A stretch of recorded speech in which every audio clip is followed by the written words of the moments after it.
Pokemon is the largest franchise in the world. Almost everyone knows about it, and most people have engaged with Pokemon in some way. So why isn't it as popular as Minecraft, or have a pop in popularity like Fortnite? Why doesn't it have the esports presence of League of Legends or CSGO or other prevalent esports? It's really weird when you get into the numbers. Pokemon Sword and Shield and Pokemon Scarlet and Violet have sold almost 27 million copies each. And the biggest shooter in Pokemon is really popular right now, getting millions of views per video, but for the online competitions, only 10,000 people entered the last one. In the past, hundreds of thousands of people entered these competitions. I believe no one wants to play Pokemon right now because it's all cheating. Made even worse because the Pokemon company nonstop promotes genuinely one of the most evil people that's ever been in Pokemon. Wolfe Glick has made millions of dollars cheating, lying about it, and then stealing prize money and opportunity from other people. He does it all out of malice. There's no other word for that other than evil. Meanwhile, a random animation can get tens of millions of views, eclipsing the most viewed content of the newest games, or even official videos. Markiplier talks about the Pokemon he wants to bang, and that gets more attention than the new Pokemon game announcement, and even in that video, Markiplier doesn't think some of the new Pokemon are real. It's weird. Pokemon is ubiquitous, but its audience feels non-existent most of the time. And I want to find out why for this video, so if you've ever known someone to show an interest in Pokemon, please share this video with them. Also, plug it on social media, Twitter, Facebook, Discord groups, all that fun stuff. It helps more than you can imagine. Same thing with leaving a like.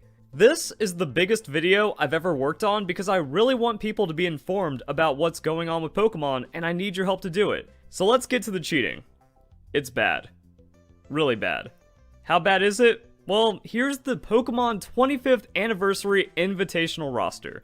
These are former world champions handpicked by the Pokemon Company to attend a 25th anniversary celebration. Here's who was caught with hacked Pokemon, shown with X's. Oh, it's a big problem. And yes, it includes WolfeyVGC, whose world champion title was exclusively obtained through the use of cheated Pokemon, and he's also lied about cheating to win multiple events since then. Would Jaden or Alpharad have worked with him knowing this fact? Hopefully not. They're better than that. Now I know that sounds like a big claim, but it's very easy to prove, so let's take a step back to explain how cheating works in Pokemon, and how it even got this bad in the first place. An overwhelming majority of competitive players use cheated Pokemon because the accessibility has spiraled out of control. My estimation is that over 90% of players use cheated Pokemon at this time. You can't go anywhere on the internet without being bombarded by a Pokemon hacking service ad. Actually, let's test it out.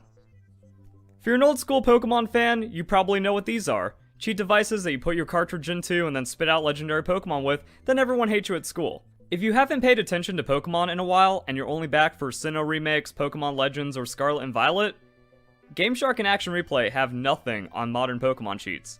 This is PK Hex. It's a save modification hack that is more powerful than any other cheating program Pokemon has ever seen.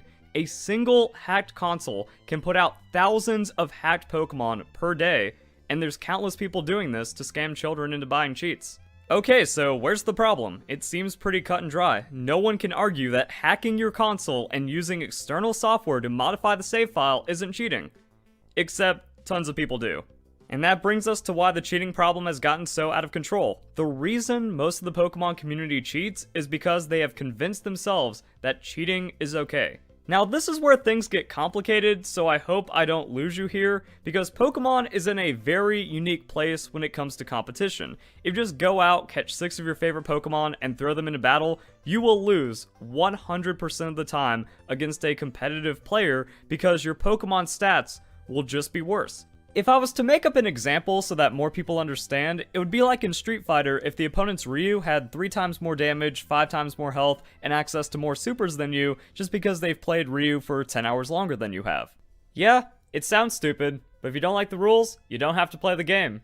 And according to the devs, training Pokemon is just as important as the battle itself. A Pokemon's stats can vary wildly depending on how it's trained. There's 3 values that can modify a Pokemon's stats, and it can take hours to get a single perfect Pokemon. So as you can see, there's a lot going on here with this Charizard stats, and all of these values can be manipulated through in-game actions, with a perfect Pokemon being one that has its stats fully realized. So instead of spending hundreds of hours practicing to make sure your aim is flawless in an FPS, or getting macro down in 10 CS per minute in League of Legends, you need to spend dozens to hundreds of hours before you can even enter your first competitive Pokemon battle and stand a chance. The story of a Pokemon game takes about 30 hours, to position yourself in the post-game takes another 20 hours or so, IV prep, which is going into those crazy stat modifications, that can take up to 20 hours, and then each Pokemon after that can take an additional 1 to 2 hours, or maybe even more, depending on how rare the Pokemon is and how specific its stats need to be adjusted. If for some reason this interests you and you want to learn more about competitive Pokemon stats, check out the description. This video is going to be long enough. Now, is it a flawed system? Arguably. However, every competitive esport and even sport demands thousands of hours of practice and work to become elite. This is no different than other kinds of training. Now, thinking this is a tedious system doesn't excuse cheating. Doping isn't allowed in real sports because athletes want to save time on their recovery or fitness training. Pokemon should be no different. Also, Pokemon is a turn-based game. There's no physical barrier like high APM or reaction time, so being the best Pokemon player just means you're winning at a game of knowledge. You need to know every Pokemon's type matchup, moveset, and stat distribution. You also need to memorize as many damage calculations as possible in a game with over 900 creatures, each with 4 moves and a dozen ways to train their stats. Every bit of knowledge gap puts your opponent at a disadvantage. Here's where it comes back to cheating. Most competitive players believe nothing about training a Pokemon matters, and the game should only exist in a vacuum of perfection, even though it explicitly breaks the rules. The use of external devices to modify or create items or Pokemon in a player's battle team is expressly forbidden, regardless of whether the Pokemon or items belong to that player or were traded for. What's shocking are the arguments from people that support hacking in the Pokemon community. I'm not even strawmanning when I say they say things like, but having more time is an advantage, so not having a job is cheating? The refusal to accept the rules goes so far as attacking legitimate players and even calling them idiots for wasting their time following the rules. Any modification of a Pokemon generates a rule-breaking advantage. End of story. But how are all those top players mentioned earlier getting away with it? Well, that's where we get to problem number 2. The Pokemon Company is corrupt and refuses to punish cheating players because all of their top players use hacked Pokemon. The cheating has gotten so bad that tournament organizers have to be complicit or else they effectively lose the entire scene. Yeah, it's that corrupt. Don't worry, I've got receipts. So now that I've talked about how cheating works in Pokemon, we can finally talk about the long history of top players cheating in the Pokemon Video Game Championship Series. And when I say top players, I mean top players. National champions, world qualifiers, top 32 finishers at Worlds, even world champions. They believe hacking a Pokemon doesn't create an advantage as long as the Pokemon stats are possible. If a hacked Pokemon has achievable stats in-game, it is considered a legal hack by the Pokemon community. Yes, it's gotten that stupid. Yes, a majority of the competitive Pokemon community believes that you can hack your game to generate a Pokemon against the rules and have it not be cheated. This lie about calling cheated Pokemon legal has been massively adopted by the Pokemon community as an excuse to not play the game as intended. Pokemon content creators and influencers have embraced this lie and promoted cheating because it's easier to make YouTube money from videos by hacking your game instead of making real content. And if you try to stand up for Pokemon legitimacy, you'll be flooded with comments saying it isn't cheating, legal hacks are okay, or that it doesn't give an advantage, which we've already disproven earlier on in this video, but that's not going to stop people from commenting it on this video. Ignorant kids will immediately click dislike and leave the video without accepting facts, so they won't even make it this far to know they're being played. But only 20% of people will probably make it this far into the video anyway, so maybe I'm playing myself. Either way, let's prove that saying there's no advantage to hacking is a lie, and we can even use Pokemon 2016 World Champion Wolfe Glick as an example. Here is the exact Raichu that Wolfe Glick used at that World Championship. He posted it himself. The problem is, this Raichu is a special event, so all of that stat and training stuff we talked about earlier it actually gets more complicated because the Pokemon cannot be trained in specific ways to get perfect stats in a short amount of time. Everything has to be rolled RNG. So it's a 1 in 32 chance of getting a perfect stat. A Pokemon has 6 stats. It also has a nature attribute, which adds a 1 in 25 chance. The Pikachu is not 1 in 25 billion, but it's actually 1 in 25 million because you get 2 guaranteed IVs, so 2 of those 1 in 32 chances. However, this changes nothing about Wolfe using a hacked Raichu because the odds are still humanly impossible, and his teammates had multiple of them, he had multiple of them, and when you look at the actual requirements of getting the Pikachu, it's also pretty absurd. You had a limited time to register for the event, participate in a 3-day window, become an eligible player, sign in to get your code, and then redeem that code within 2 months by October 29, 2015. By the way, Pokemon Worlds happened in August of 2016. And then to get one, it would be 400,000 hours of soft resetting your game. And then he gave away a second Raichu for free on his Twitter to celebrate his World Championship. So not only did he get the God RNG once, but he got it twice. And his friend, who ran the exact same team, also had a Raichu. He placed third. And there's even strong speculation about how his friend threw the semifinals to put Wolfe Glick in the finals because they were training buddies and it was all about getting Wolfe Glick a world championship title. Again, the corruption kind of goes deep. But it's almost like having a Pokemon that's realistically impossible to obtain gives a competitive advantage, especially when that Raichu ended up being the ace for both of their teams, but it keeps on going even further. So here we have a legendary Pokemon. Once again, the training is going to be a bit different for them, but overall, what you need to know is that it would take about 2,100 to 21,000 hours to obtain the single Pokemon for the team because of how, like, catching legendary Pokemon works and some other quirks about the game. So yeah, if you're not hacking Pokemon, you're at an objective stat disadvantage. And he had another legendary Pokemon's team. This is a trend among the highest performing trainers. Pokemon that are statistically improbable to obtain. Yet they all have multiple of them. Weird. Oh yeah, and after I made this video, it got like super duper extra proven that Wolfie is a cheater because his officially posted team from Players Cup 2 had a hacked Moltres in it. It cannot exist through gameplay because it had impossible data values that could only be discovered through data mining. He was also data mined and caught cheating again with a hacked Groudon and a hacked Incineroar. So yeah, if you want the deeper dive on Wolfie, go into the playlist in my description or just look around the channel. You can find tons of proof that WolfeyVGC is a cheater and a fraud.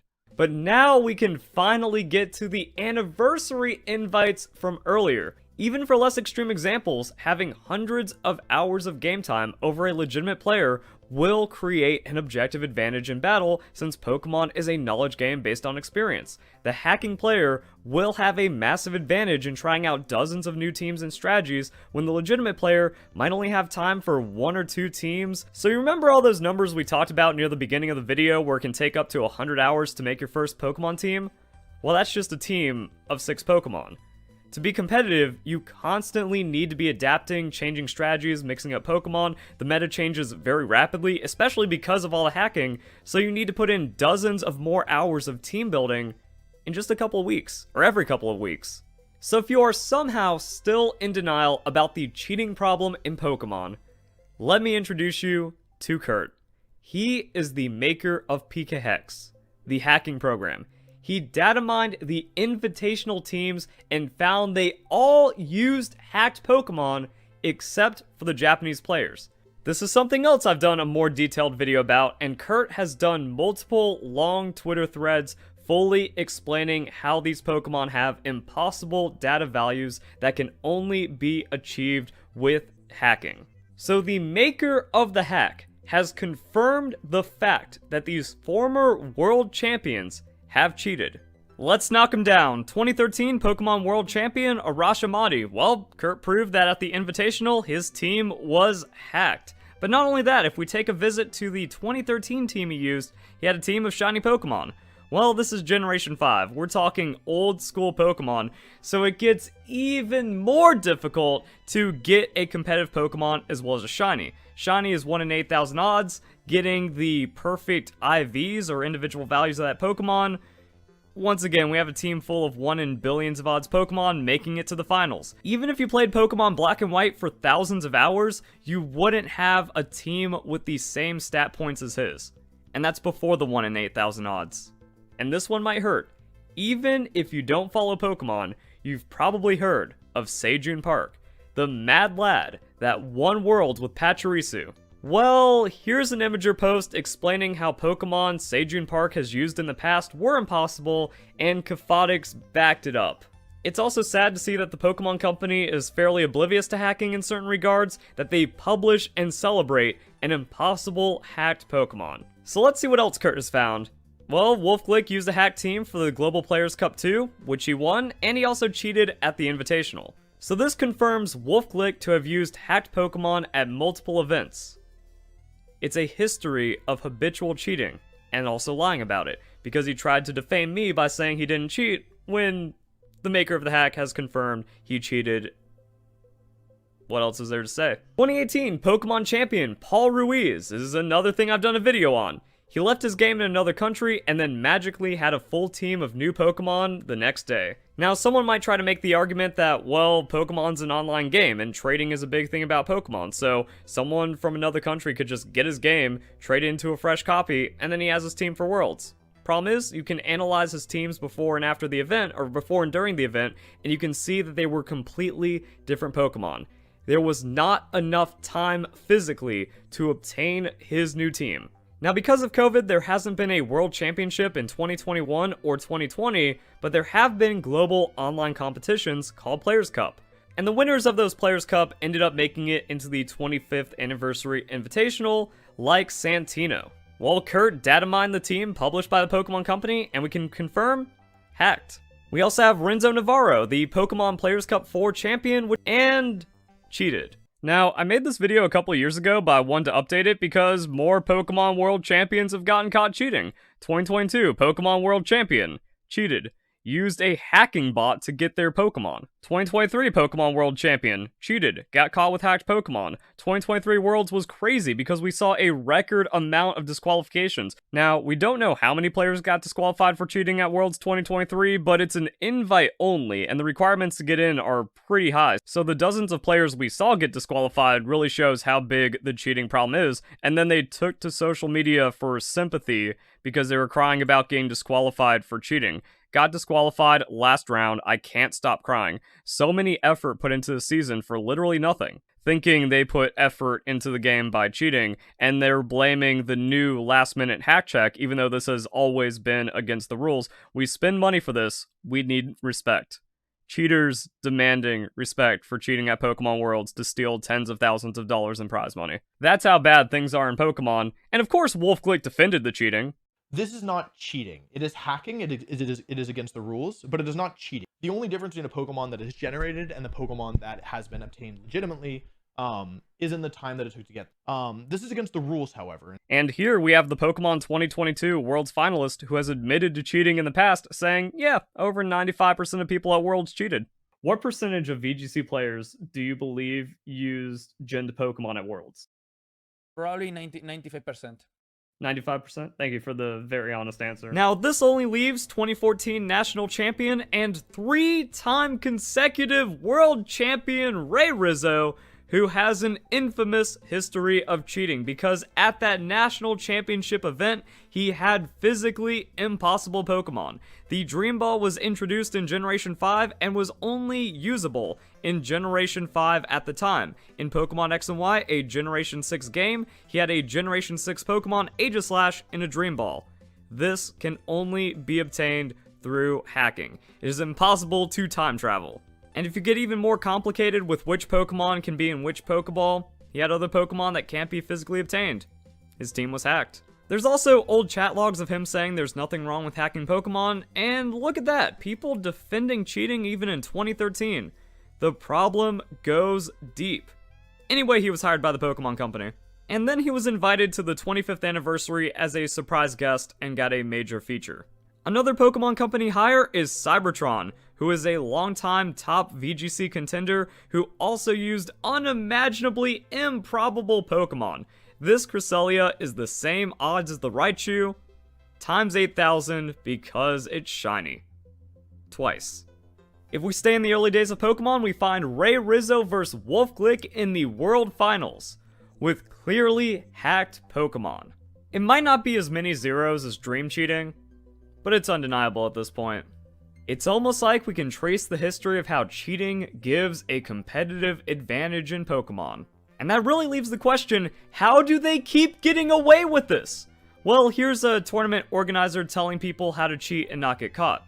The same tournament organizers have also admitted to looking the other way when top players were caught pirating the games. Yes, video game piracy is ignored if you're a top player. Getting access to games early, especially when it's the game that you competitively play, and then posting it on your Twitter when you know judges and people like that follow you and stuff like that, probably not a good idea. Maybe understand why some of them kind of give up or throw in the towel and, you know, are seduced by the easy mode of hacking. So that, you know, you understand, all right, it's not boo-hoo the poor players, but it's more like understand the reasoning behind it so that we can be a little bit more, not sympathetic, but kind of not judgmental. Now, I know I keep on saying, hey, if you want more information, watch the video, but if you only watch one video of mine after this, make it that one. It's my second best video I've ever made behind this one. Remember, like, comment, subscribe, share, please. As you can see, this is an insane amount of work and digging. This is corruption. Wolfe Glick has become the poster child of VGC. If the fact of him being one of the most cheatingest players in the history of Pokemon ever got traction, it'd be over for VGC competitive. Somehow, some of the cheaters started working for Pokemon even, and the result is that every non-Japanese world champion has been a confirmed cheater. I don't know how the hack maker exposing all of the top players for cheating didn't go viral, didn't become front page news for gaming. Also, he did it again. He broke down another tournament where it turned out everyone in the top 16 was hacking. So now we're not even getting into like household Pokemon names or just like known competitive Pokemon player names. Just, you have to cheat if you want to be a top Pokemon player.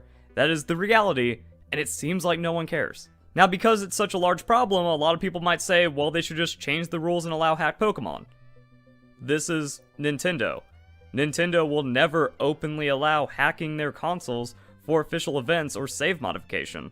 I also don't even know if the Japanese world champions are clean. It's harder to find evidence because of the language and social media barriers. The Pokemon Company in Japan is also more strict about punishing players, and they will even revoke your prize money if you are found to have used hacked Pokemon at an event. It's also illegal to hack your Nintendo Switch in Japan, so you can get a serious fine. They could just be a lot more careful about how they get away with it. I still can't get over that Game Freak and Nintendo allowed tournament organizers to allow piracy. That's nuts. Behind this franchise that everyone knows and loves, there's more toxicity and corruption than you can ever imagine.